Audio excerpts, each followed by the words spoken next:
చంద్రుడిపైన అసలు ఆక్సిజన్, నీరు ఉన్నదా? చంద్రుడిపైన మనిషి ఎక్కువ కాలం బ్రతకాలి అంటే ఆక్సిజన్ మరియు నీరు తప్పనిసరి అవసరం. ప్రగ్యాన్ రోవర్ పైన ఉన్న లిప్స్ అనే పరికరం చంద్రుడిపైన పరిశోధనలు చేసి ఎన్నో మూలకాలను గుర్తించింది.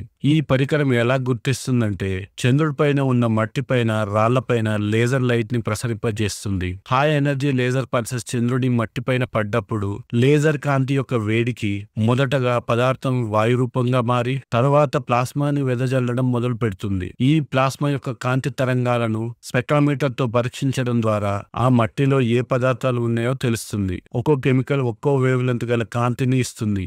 ఈ కాంతి యొక్క వేవ్ లెంత్ ని పరిశీలించి చంద్రుడిపైన సల్ఫర్ ఉనికిని నిర్ధారించారు. సల్ఫర్ అనేది నీటితో విడిపోయాక ఏర్పడవచ్చు. చంద్రుడిపైన ఉన్న రాళ్లలో మరియు మట్టిలో పుష్కలంగా ఆక్సిజన్ ఉందని లిప్స్ నిర్ధారించింది. కేవలం చంద్రుడి పైపొరలో ఉన్న మట్టిలో మరియు రాళ్లలో లక్షల మందికి లక్షల సంవత్సరాలు సరిపడే ఆక్సిజన్ ఉందని గుర్తించారు. చంద్రయాన్ 3 మీద ఫుల్ వీడియోని చూడాలనుకుంటే డిస్క్రిప్షన్ లో ఉన్న లింక్ ని క్లిక్ చేయండి.